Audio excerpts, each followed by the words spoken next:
I'm curious, you mentioned about and maybe Steve, this is where, how I guess maybe you got started. I mean, the point Brad made around, public, private equity and investments into these areas that the incumbents didn't get into, right? Is that, I guess, maybe what drove you to try to go into some of these smaller areas in South Africa? Yeah, yeah. So, so it's a great question, and we are private equity backed. But before I even go there, maybe just give you the context of our market. So the telecoms industry in South Africa had a state-owned monopoly, which controlled it for the last 120 years.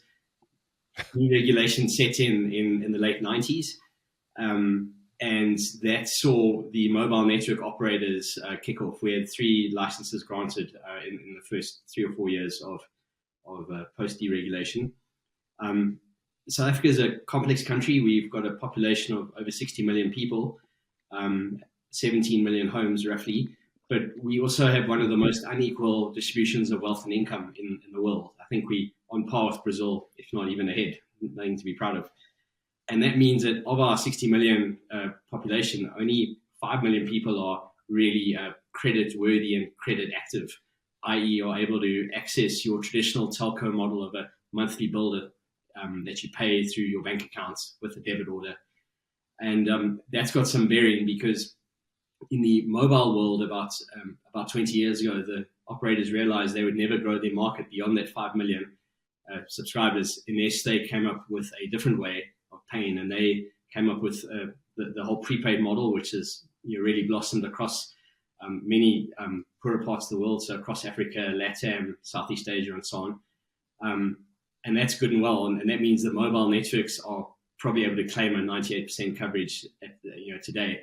However, their costing is high, and certainly if you're a poorer consumer, you can't substitute your broadband experience, or you can't access mobile as a truly ubiquitous broadband experience. So fiber to the home kicks in. Our fiber industry is relatively young, about 8 years old, and the fiber operators, and it's really competitive, the 5 or 6 really big fiber network operators, probably about 200 ISPs, they've rolled out to the top 4 million homes, top 4 million homes in the country, which happen to be in the wealthy suburbs to people who are creditworthy and are able to pay on a monthly basis.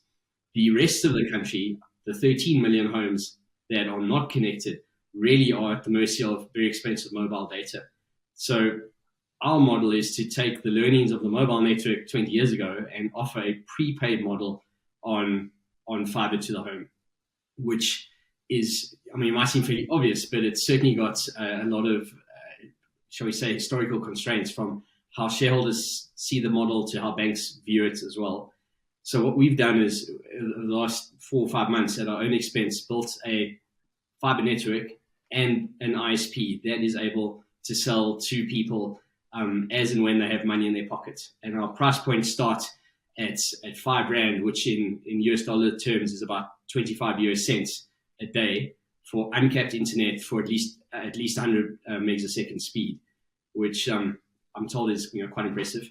And on the basis of that, as and when people have money, they buy access to the network, and we've seen great results so far. Results that show this is a bankable project and one that might roll out nationally and possibly even beyond the borders of South Africa. So really what we're trying to address is, I guess, a failure at a fiber level to move beyond the wealthy suburbs and offer a model that's more ubiquitous in poorer but far denser suburbs than has been done to date in this country.